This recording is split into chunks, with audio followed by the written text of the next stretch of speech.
One moment they're hoisting Grand Slam trophies. The next, mugshots, prison sentences, and chaos you wouldn't believe. Starting with Jimmy Connors.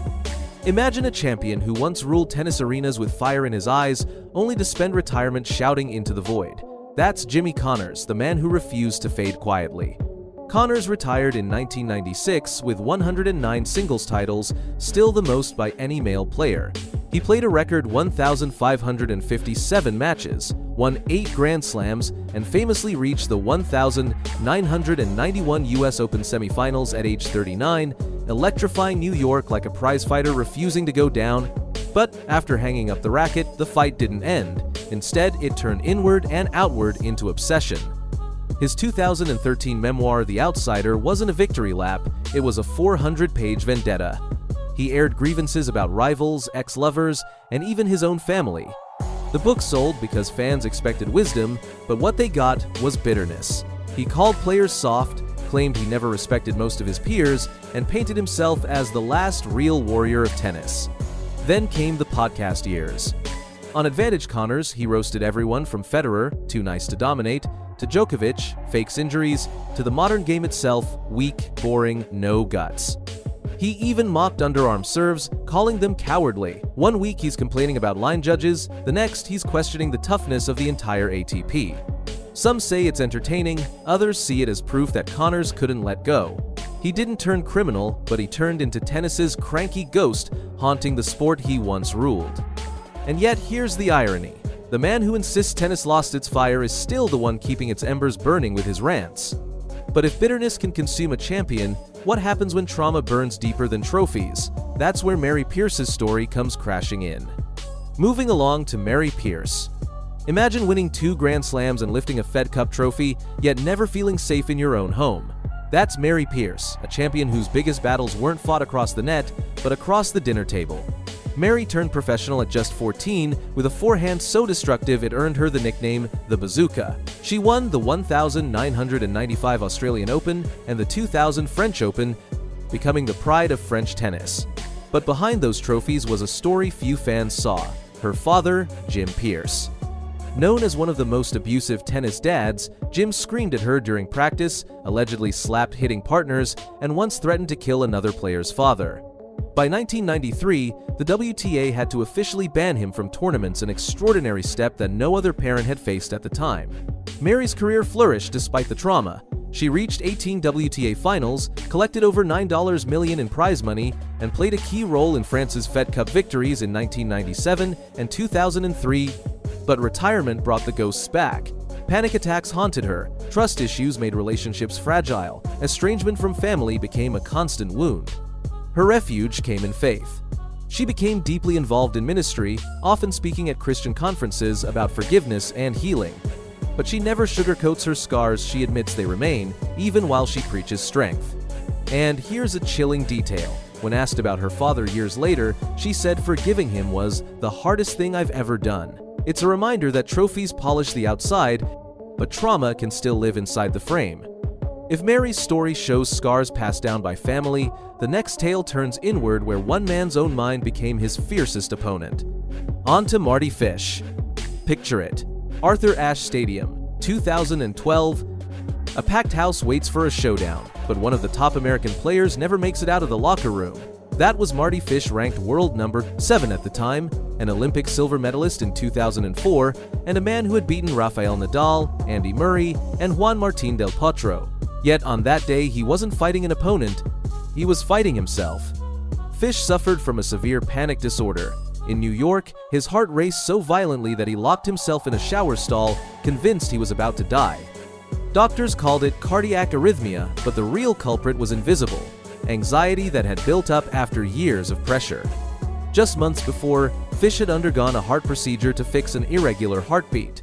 Fans thought that was the end of his troubles. Instead, it marked the beginning of a darker chapter. He withdrew from tournaments, skipped press conferences, and eventually retired early at 32. With 6 ATP titles and over $7 million in career earnings. What makes his story haunting is what came after. Fish went public. In the Netflix documentary Untold Breaking Point 2021, he admitted how terrified he was to even board a plane, once grabbing a stranger's arm mid-flight to calm his panic. His openness shattered tennis's silence around mental health, inspiring players like Naomi Osaka to later speak up about their own struggles. Here's the irony. The same player who once feared the crowd's gaze became a pioneer by exposing his vulnerabilities to millions.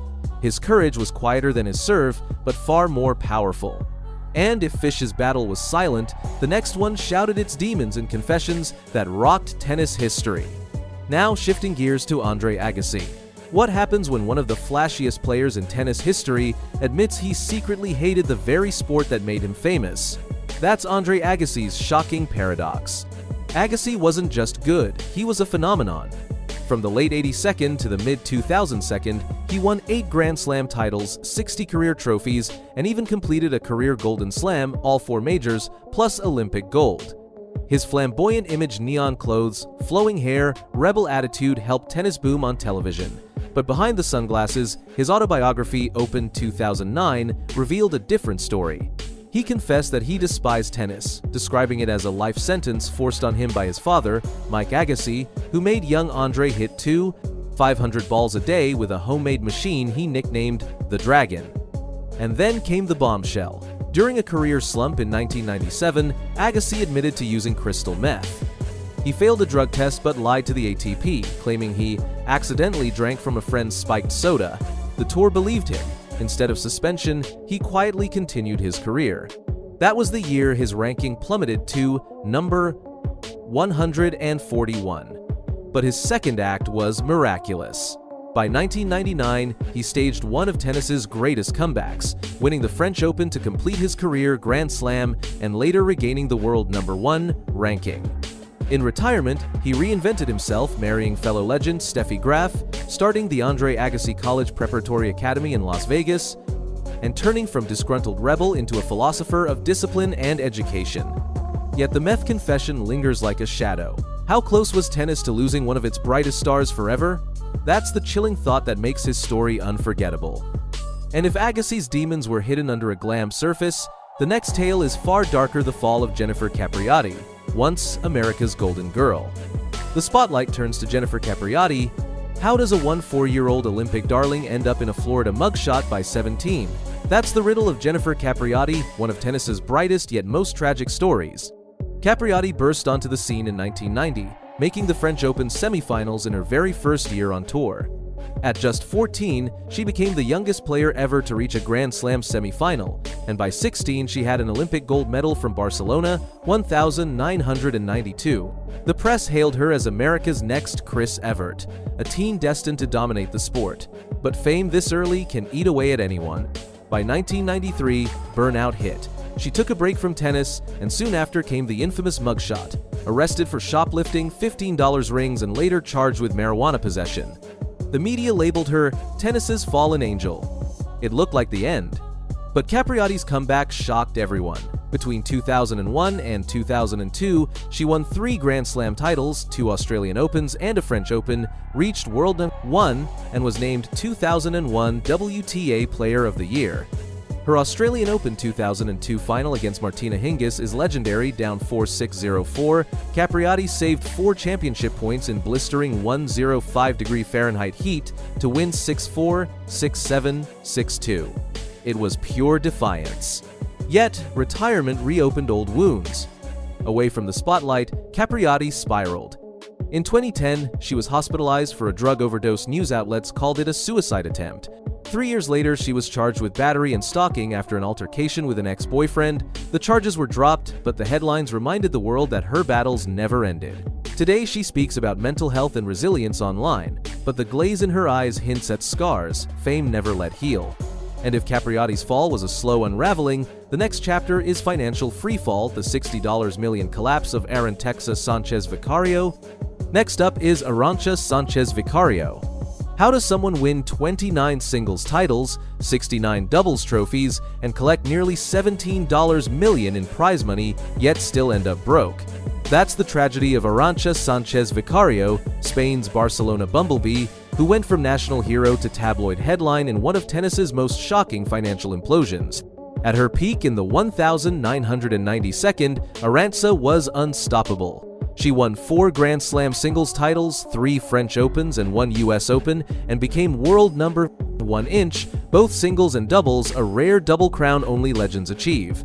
She defeated icons like Steffi Graf and Monica Seles on their best days, and in 1994 she was named ITF World Champion. By retirement, she had amassed career earnings that should have guaranteed her generational wealth. But here's the twist. She didn't just lose her millions, she lost almost everything. In 2012, Sanchez Vicario revealed in her autobiography that her parents, who had managed her finances, left her in financial ruin. She claimed the $60 million fortune she had earned through tennis and endorsements, including Adidas and Rolex, had vanished.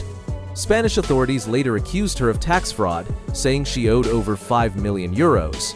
Lawsuits piled up, banks chased her assets, and by 2015 she admitted in court that she had nothing left. The Spanish press turned her downfall into a soap opera. In one bizarre episode, she was accused of hiding wealth with her then-husband Josep Santacana, who she later divorced in a messy legal battle filled with allegations of betrayal. Her story feels like a warning shot for every athlete who hands the keys of their fortune to others. And yet, as stunning as financial ruin sounds, the next tale is darker. It involves drugs, disgrace, and the dramatic fall of Martina Hingis.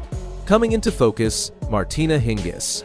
She was called the Swiss Miss, the youngest Grand Slam champion of the Open era, and by 16 already ranked world number 1. Martina Hingis wasn't just winning, she was rewriting tennis's history books. Between 1997 and 1999, she reached 6 consecutive Grand Slam finals, claimed 5 major singles titles, and captured 9 in doubles.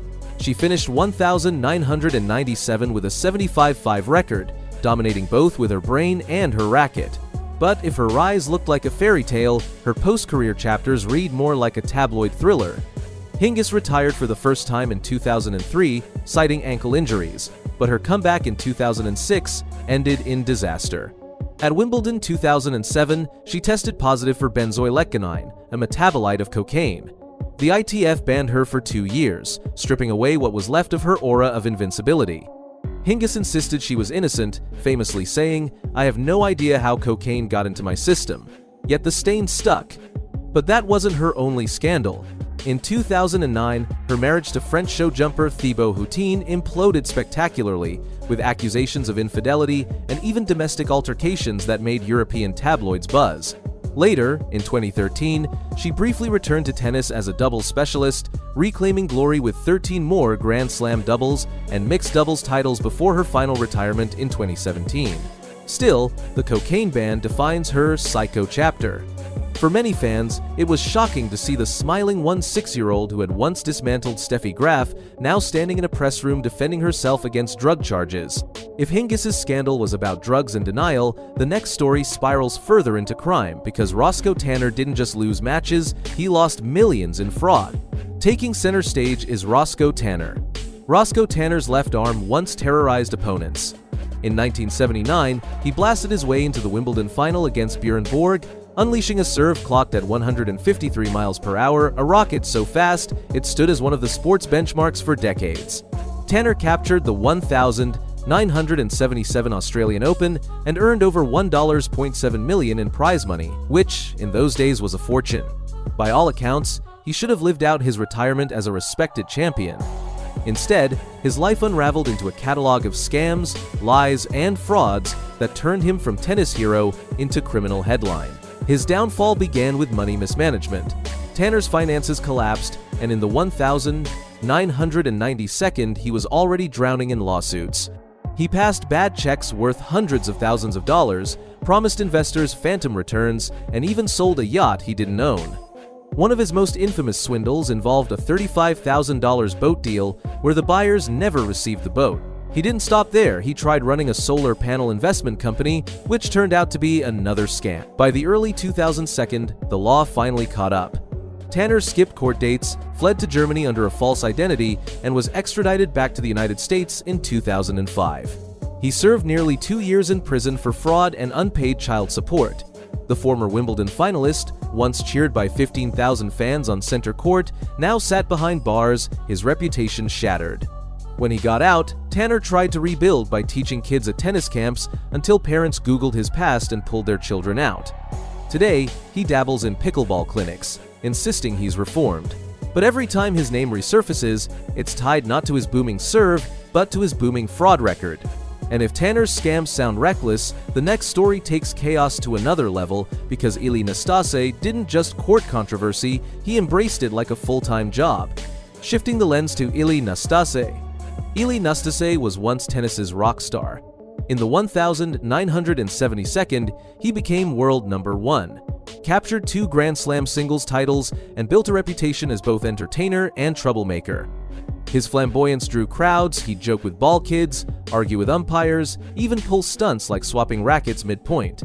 For a while, it was charming mischief. But retirement didn't mellow him. It turned his unpredictability into something darker, more chaotic.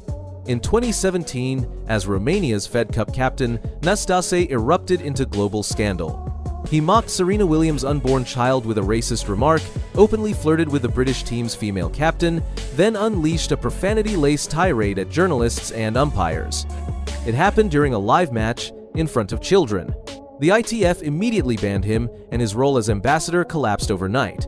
The chaos didn't end there. Twice he was caught driving without a license, once allegedly drunk, once on a scooter weaving through Bucharest traffic. Each arrest played out like a tabloid headline waiting to happen. When reporters confronted him, he shrugged, "I can't do anything about it. It's just my personality." But personality doesn't usually get you escorted from stadiums like a WWE villain. Nastase's retirement has been less about legacy and more about spectacle. And yet, as wild as Nastase's descent sounds, the next story veers into something far darker where scandal crosses into crime, closing in on Bob Hewitt.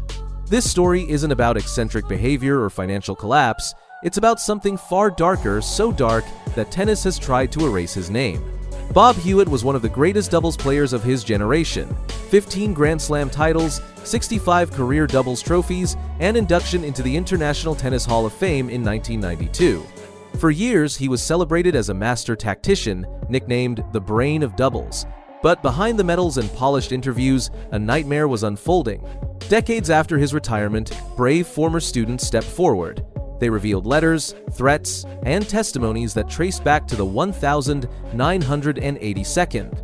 Hewitt, once trusted to coach young girls, had systematically groomed and assaulted them. In 2015, South African courts convicted him on 2 counts of rape and 1 of sexual assault against minors. His sentence, 6 years in prison. The International Tennis Hall of Fame wasted no time. Sponsors, colleagues, and fans who once praised him vanished. Where his bronze bust once stood in Newport, Rhode Island, there is now only an empty pedestal, an unspoken reminder of betrayal. Hewitt served 3 years before being released on medical parole in 2020, but even his appeals claiming poor health and faded memories were seen as excuses. His legacy, once carved in stone, now exists as a stain tennis cannot scrub away. And here's the chilling part. Every time fans tour the Hall of Fame, they still pass that missing bust. It's a silent lesson that greatness on the court can mask unspeakable crimes off it. The drama intensifies with Boris Becker. Imagine winning Wimbledon at 17 years old.